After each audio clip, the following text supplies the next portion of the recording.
Hey Rajiv, Hey, Girish. welcome to the first episode of our Adster podcast. It's great to have you here and chat with you about some of the stuff that we have been building. I think it'd be a great idea, considering it's been about a year and a half since we started out, Yeah. also to talk about what we are building and for whom. We talked about the primary challenge, that we are solving for publishers and, Yeah. how we are helping them monetize better. So can you lean a bit into the origin story maybe and help us understand the audience understand exactly what we are building, for whom it is, and what challenges we are solving? Sure. Thanks, Girish, for having me on this podcast and from Adster as a team together, right? So the origin story actually goes back to our shared experiences from a bit of Visionary Days, a bit of DailyHunt, where we worked in past, and then a Truecaller, right? Specifically more a combination of DailyHunt and Truecaller, where both are one of the largest in-app publishers based out of India. Truecaller obviously being a more global in nature. And then when we started fixing things from an ads perspective, in spite of there being, big teams in place for ads, millions of dollars of funding, we realized that ads revenue were very inefficient, right? And again, without taking the numbers, we were at Truecaller able to increase those revenues by 2x, 3x, right? Just by fixing things from a technical perspective. And that essentially became the origin story for Adster, wherein if we could do it for Truecaller, if we could do it for DailyHunt, we realized that the challenges even more today in a world, right? It's more omnipresent, right? And how can we build a SaaS solution which is applicable for every in-app publisher, largely extending to web as well, but more focused on in-app globally. And then that is the origin story essentially for Adster. Great. There's a lot that we sort of hear from publishers about, how their revenues are unpredictable, right? And a part of it is sort of breaking down into parts around the efficiency of the ad serving their stack that they have, or maybe even the demand side, which is very unpredictable in terms of, what demand is actually coming through and, where they're able to actually make money, right? So can you help sort of break it down a bit in terms of the impact that, for example, you saw at Truecaller and Sure. what the technology part helped to solve? Sure. And obviously, technology has its own limitations. So what should not be expected from the technology piece as well, maybe? Got it. Now, so maybe I'll kickstart with some numbers. Again, very early days of DailyHunt, right? Back when I joined in 2017. And by fixing things at Android level, at the ad server level, by adding more demand partners, we were able to increase ads revenue at DailyHunt by almost 2x to 3x, right? In the period of 2017 to 2019, right? So that's the impact, right? Now, at DailyHunt, it was more adding more demand partners. And then obviously direct sales also scaled up because of the nature of the kind of app they are. And then by us parsing more user level data, creating more audience insights, we are able to make a more immediate impact, one on the direct sales as well as on the programmatic partners that we kept adding on DailyHunt. But the impact from a tech perspective was largely more relevant in Truecaller's case, right? Again, Truecaller is a listed company, so there are few numbers that can't be shared, right?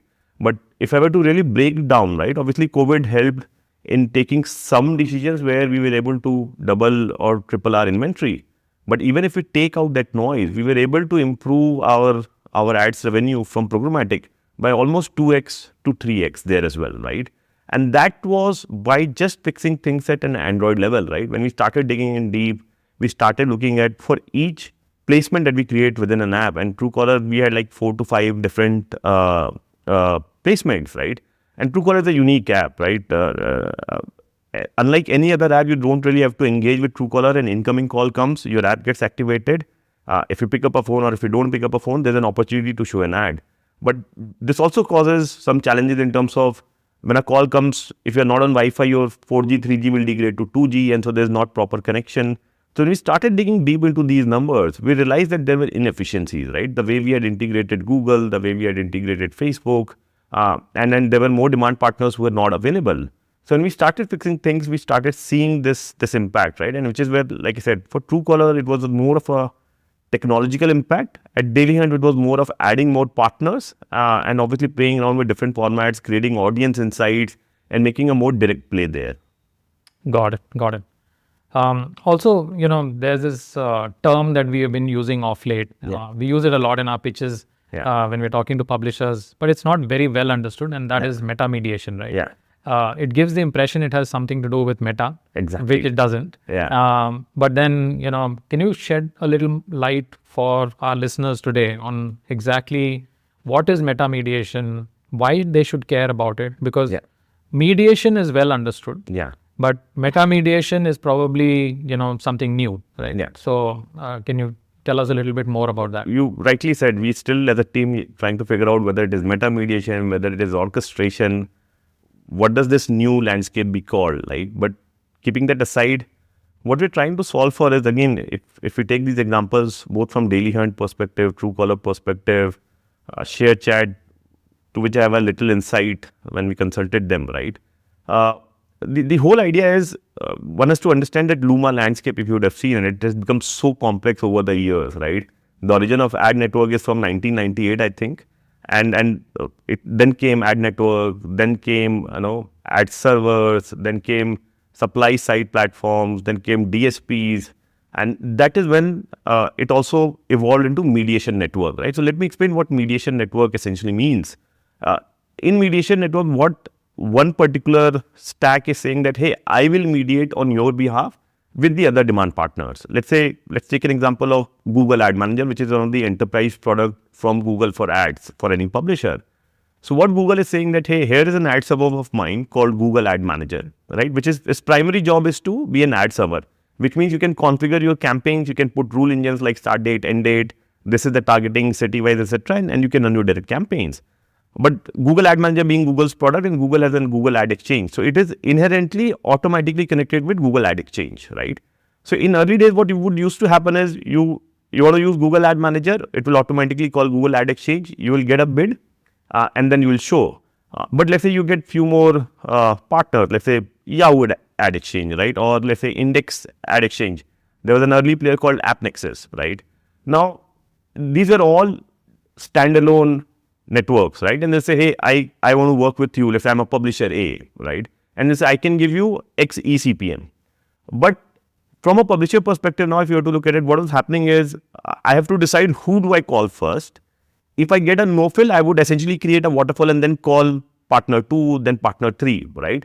And it might so happen that partner 2 would have given for a certain opportunity a higher bid, but there was no way to know that, right? So this is where the industry evolved. Some of the players evolved, largely being Google today. And what they said is, hey, don't worry, we will mediate on your behalf. You don't have to worry about it, right? So what essentially Google Ad Manager also became was a mediation platform. So they said that, hey, I will go ahead and, because I'm big daddy of the ads world, I'll go and talk to every other partner in the world. And I'll ensure that you call me, and then they will call the other partners, get them to respond to Google, and this ad server will essentially look at who's paying the highest bid, right? So it will try to play the neutral role is what Google Ad Manager says. And then it picks up the winning bid and then gives it to the publisher, right? So this is what a typical mediation platform means. Now in this also there are two parts of the story, right? The early version of it was more like a client-side mediation, which means that partners like InMobi, Facebook, a few more, right? Their SDK was present along with Google SDK, right? Now, which continued to be a slight challenge for publishers, where they had to still integrate those SDKs, the best practices, how do you do that, and all of that, right? And that's where publisher kind of lost their way in terms of how do we integrate and all of that, right? So Google then over 3-4 years, I think, further simplified and said that, hey, except for a couple of big players, we will move these SDK side or client side mediation to server side mediation, right? Which is you don't even have to install their SDKs, right? Because it one makes your app heavy and it just adds more complexity. So from client side mediation, the concept of mediation then moved to server side mediation essentially. So today, if you look at Google Ad Manager, right, there are 3 to 4 SDK side or client side partners, and then good 20 odd global players like Index Exchange, PubMatic, InMobi as well, are also living on the server side, right? So now what happens is when a publisher makes a call to Google Ad Manager, Google Ad Manager then obviously gives a call to Google Ad Exchange. In parallel, it gives calls to all the server-side partners. It first does a mediation between this, picks up the highest bid. It then takes the control back to the client side, and there then it waits for these SDK partners as well, like Facebook, to respond back. Then it picks up the winning bid, and then gives back to the publisher saying that, hey, here is the winning bid and the ad, go ahead and show. This is what mediation essentially means. But now you see there are so much more complexity we are talking about. And this is one mediation platform we are talking, right? Obviously, over years, there are 10, 15 other mediation platforms, but largely the recognized ones, and let's say 95% of the market share is today between Google Ad Manager 1. It's more developer, mobile app friendly product called Google AdMob. So these are the two big mediation platforms. And in the gaming system, App11 has evolved as the third large value prop. And then parts of it is being also played by Unity, who had acquired a couple of other companies called Iron Source and all, and have built a mediation platform, right? So now again, if you think from a publisher perspective, which is the good mediation platform to work with, right? And when I mentioned that there are 20 global players behind server side, each country or a region has local players as well, right? But Google being Google, App11 being App11, and these are big players, right? They have very stringent policies. They don't really onboard. You can either call it walled garden, you can call it cartelism, whatever you can call it, right? But the smaller players can't really compete. They can't get on board with Google, right? But they still bring some uniqueness each region wise. If we take to example of India, let's say, right? There are vernacular, there are like 20, 25 languages. Some of the regional players plays on those vernacular languages as well, create ads because of that, which has a better traction when compared to Google, which is largely English driven today, right? So this is where now what happens is there are a lot of API open RTB protocol defined partners as well, right? Who would want to work with you. But from a publisher perspective, how do I integrate, right? So Google Ad Manager is not like a really open box where they tell you what exactly you can do to achieve, integrate other partners as well, who's not whitelisted by Google, right? So either you live in Google's world, either you live in App11's world, or you try figure out your own architecture, which is what we did at DailyHunt and Truecaller, and saw this massive jump other than improving things at an Android or an app level as well, right?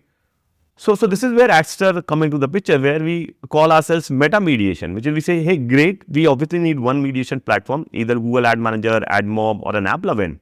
But what Adster is doing is, through our solution essentially, right, we are making it very simple for publisher that, hey, just integrate this one solution of Adster, which already has these top and popular mediation platforms. Apart from that, there's like header bidding platform, which has come up as a concept, right, which is Amazon. We have Permatic, OpenWrap as well, right? And then there are API demand partners. So what we're trying to do is we're trying to pre-integrate, keep all of this ready with pre-workflows on the UI. So now as a publisher, you don't really have to worry about anything, right? On the UI, you can see which partners are available, and we keep adding more as we go into more geographies, as we find more local players. But then the SDK just simplifies this life, right? What Google was doing, but it is limited by whatever reasons, only X players. We are making it more global in nature, more open source in that way, where anybody can come talk to us, get integrated, doesn't matter small or big, and a publisher can use them. So to your point, like, I mean, if Truecaller and DailyHunt could do it, of course, with teams like you had back then, what stops a publisher from building something like this ground up? Like, what is the complexity or what is the big deterrence in this game for them? Why should they look at, let's say, a package solution coming from a player like Adster versus doing this in-house and building all of this ground up all over again? So I think one, timeline is the biggest factor. It's typical traditional buy versus build kind of story, right? Just to take realistic examples, at Truecaller, it literally took us 2 years to first figure out and make improvements on the existing as-is, right? And then the part that we built, it continued even after I moved out. And if I were to take a best guess, it took us literally 3 years to build a near perfect system, right? And that also means that while you're using a mediation platform, and if you want to achieve most of it, what we talked about, you need to have your own ad server as well. Building an ad server is a complex beast, right? It's not just like some UI and some backend server and you can do it, right? So this is where this is the call, right? Do you really want to invest 2 to 3 years building it out and then seeing a near perfect revenue, or do you want to go with a player like Adster who has solved it for you on day one? On that part around differentiation, right? we obviously just filed a patent as well. So clearly there is some IP that we have built that we believe is unique and helps to get publishers further down the road. So what is this magic sauce that we have chanced upon or built? Can you just describe that a little bit for? Yeah, so I think a lot of R&D went, I think, to be very, very honest, which we have been with most of our publishers, clients and investors as well, right? Even after 15, 16, 17 years in adtech, every day is a learning curve for us, even for us, right? From retargeting experience to publisher like DailyHunt, then Truecaller and all of that. So this whole R&D that we have been trying to resolve is literally grounds up. There are literally no literature available in terms of what we're trying to do. So while we started to do this, we realized that this whole concept of a mediation platform and header bidding platforms like Amazon and the standard literature which comes in terms of how Amazon recommends that you can plug Amazon into a mediation platform like Google or an app plugin. What we realized is it was inefficient, right? And this is where the secret sauce is the way we have designed our application or an SDK, right? Allows us to understand who all are the partners, including header bidding partners who are wanting to compete, right? And how can we minimize latency, right? And then ensure that all the partners gets an equal chance. We reduce the latency to near zero and make them compete and help publishers maximize this revenue. And like I said, all of this available inside one bundled SDK or what we call ads in a box solution. Right. And so on that, I just want to pick on the latency word because, you mentioned it and that's clearly one of the things that we are citing as an invention in the US patent that we have filed. So what is is there a way to quantify today the quantum of improvement or the extent of the problem when we talk about latency and how it impacts publishers? So because a lot of people don't know today what they're missing out on. They don't know what the impact on revenue is as a result of that latency. Yeah. So, any ballpark numbers that you can share already? To be honest, Girish, it's very hard to answer this in terms of have I reduced latency in terms of milliseconds, right? Because that's how the ad world works. Typically, the expectation is when you hit a network, you should be able to complete the entire round tripping, the mediation by platforms like Google in 100 to maybe 200 milliseconds, right? So it's just very hard because for some users, it might be 4G. The same 4G is different inside their house, 100 meters out. Right. The same 4G is different, right? So the way we measure is we have measured it in terms of what we have seen is as is revenue, right? Which is the holy grail. And then incremental revenue by adding more partners, right? So what we have seen on an as is basis, we've been able to see 25 to 30% for a couple of our publisher clients. And that number going as high as 50% for some of our clients on an as is basis. So I'll basically take the number that we have reduced the latency by average of 40 to 50% to say. That's a fantastic number to begin with. That's also, I think, a great endorsement for the efficiency that the stack is bringing through and able to deliver. Another thing that I want to briefly touch upon is the ads in a box piece that you talked about, because clearly it is not just the client side tech, but there is also some back-end tech, the ad server which you mentioned, the fact that there is a lot of complexity there, getting everything to work together and come together in this ads in a box, platform. So what are the other pieces that, are below the hood that are working to helping the publisher generate more revenue? Sure, Gish. So, ads in a box is actually suggested by someone as a concept, and I think it applied to us, and hence we have leveraged and kept using this word, right? The way we look at it is when we started solving for this whole puzzle, right? Obviously, the focus was how can we help for some of these publishers improve their revenues immediately, right? But then as and when we started getting more requests, right, there were different parts of the puzzle which may not be needed today depending on scale and size of the publisher. So for a smaller publisher, they might not really care about analytics. They might not care about self-serve platform. They might not care about user insights or customer data platform and all of that. But the moment you look at mid to enterprise clients, these feature requests starts coming in, right?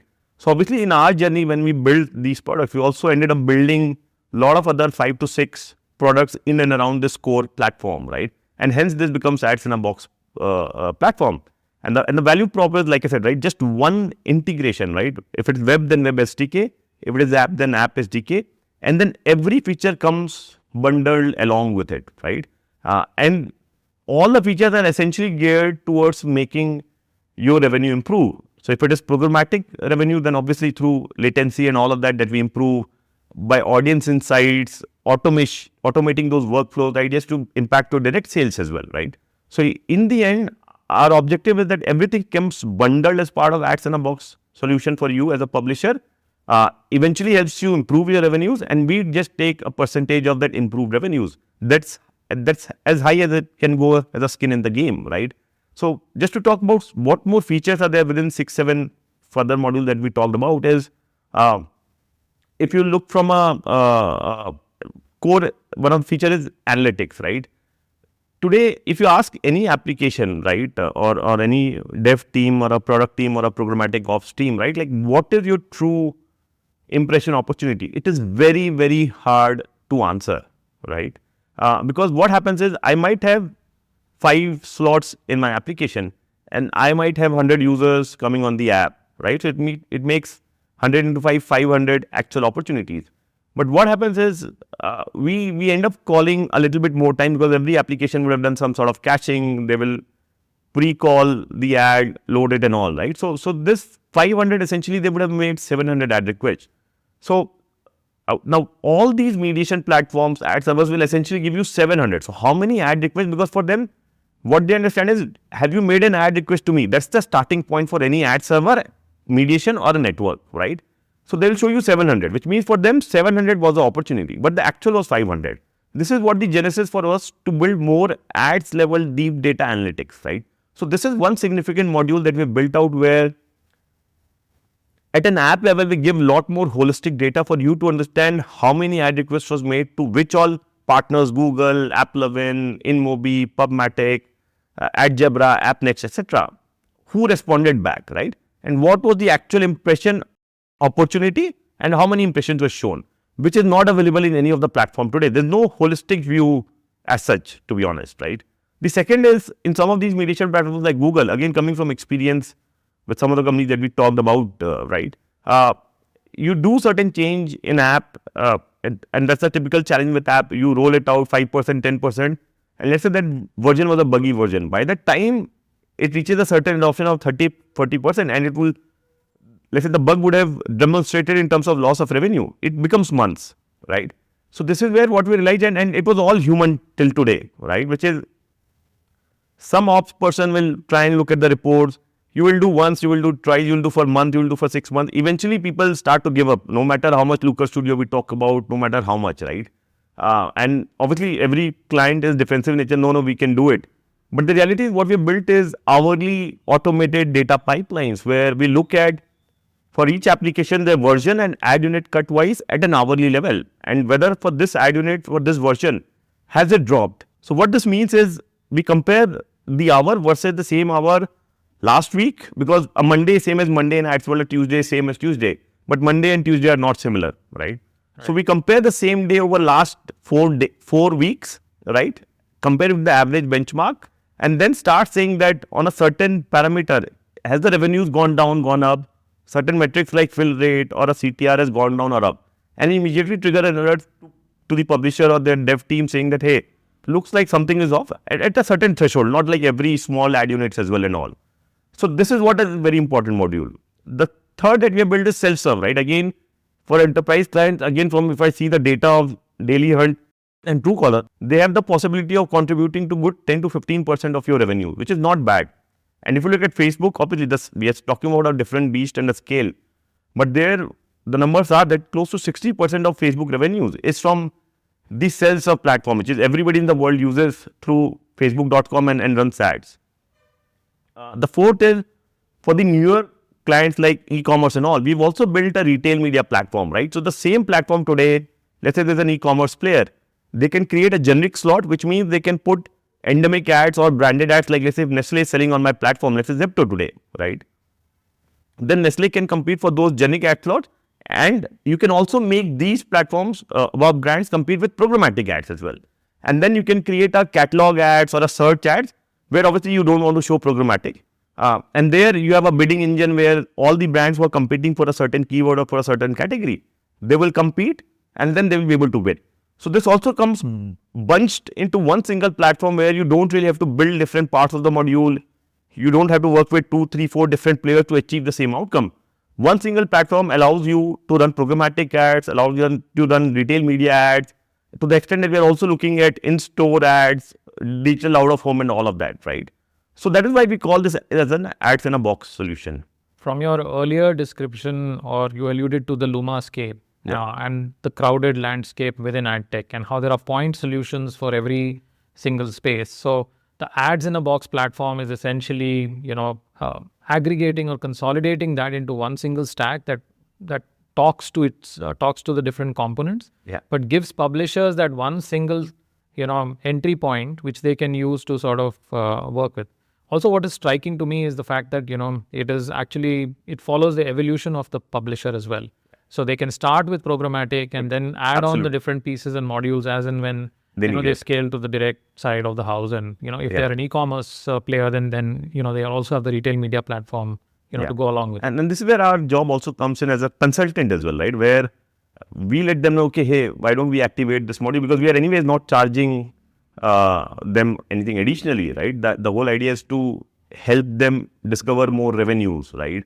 So that is where we come into that play of working with them forever, right? To ensure that how we can further help them.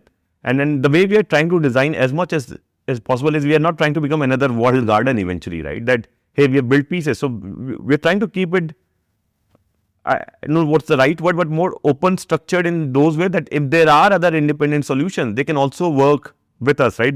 Nobody's forced to use our own modules, right? Right. So that way there's a two-way communication between the platforms, all API driven obviously in today's world. But like I said, right, for publishers who really don't understand anything and instead of spending bomb on each SaaS platform, this just makes it more easier for them. Great. Thank you for that, wonderful overview. If we had to sort of slot ourselves, and we get asked this a lot at times about who we are and which space we occupy, how would you categorize Adster? As a provider of demand, a technology platform, a SaaS platform? I mean, of course, there's some similarity between the technology platform and the SaaS platform. So where would you, categorize Adster given what we are building today? So we are pure technology platform, more closer to developer, right? Then let's say advertisers or other parts of this adtech ecosystem, right? Again, just to bring the color back to this whole discussion when we started, right? Is let's take an example of one publisher and let's say they're trying to use Google Ad Mob. So there's a very clear literature out there where any mediation platform or a network platform says, hey, here is my integration document, you make me a call, that's where the journey starts, right? And then they respond back and they say, you figure it out, right? So that heavy lifting is on developers, right? And there is not enough literature or subject matter expertise in terms of what is the best practice.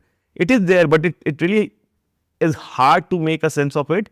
And more than that, how do you iterate, how do you A/B, how do you do a lot of experimentation to figure out what might be working for you, which may not be working for someone else, right? Just a single thing that we have consistently seen across publishers for us also, right, is most of our publishers either has a banner as a slot or has native as a slot. To be honest, if you have created one window where you want to show an ad, you can actually show a banner or a native ad, right? You don't have to do one. But for whatever reason, most of the publishers are slotted into one. So they've either defined banner and they're not doing native, which means there are partners who have more native demand, but you can't tap into, including on the mediation platform. So if you have not enabled native, even within the mediation platform, some of the partners will not be able to bid because you're not making a native request. And there's no one to tell them this. There was no one to tell them. And at a very enterprise level, you have obviously technical account managers and all from Google and other mediation platforms to work along with you. But then who are we talking about, right? What about all these mid to small size players? There's no guidance enough there, right? And even if there is some literature, they'll say, hey, you create unified. What does it mean, right? How do you handle callbacks? So this is where we have simplified, right? Where when we have integrated Google, AppLovin, Amazon, API demand partner, we have normalized all their responses into one, right?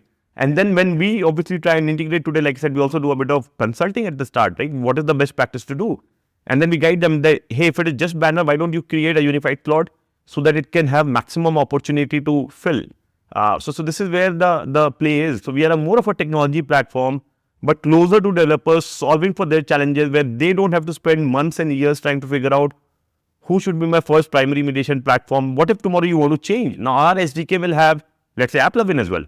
With a flip of a button, you can make AppLovin as the primary mediation platform and make Google as the second one. Which if you have to do on your own, the fact that you have to do it, you will shiver and you will never even try. But now this platform allows that you can say, hey, for specific percentage of users, I want Google to be my first primary mediation platform. And for an experimentation set of users, I want AppLovin to be my primary mediation platform. Right. No, fascinating. And thank you for, describing it in so much detail. It's been wonderful having you on this episode. And I look forward to chatting with you later about, some of the other stuff in which the industry is grappling with, or, I think running towards things like SPO, curation, and a bunch of Absolutely. So, yeah. I think we have a lot to solve together. The industry is getting more and more complex. We are talking about digital out of home. We are talking about connected TVs and all. And like I said, right, for us, when we say ads in a box, we don't care what kind of publisher it is. Eventually, they should be able to use one single platform and should be able to solve all their use cases. Right. Thanks, Rajiv.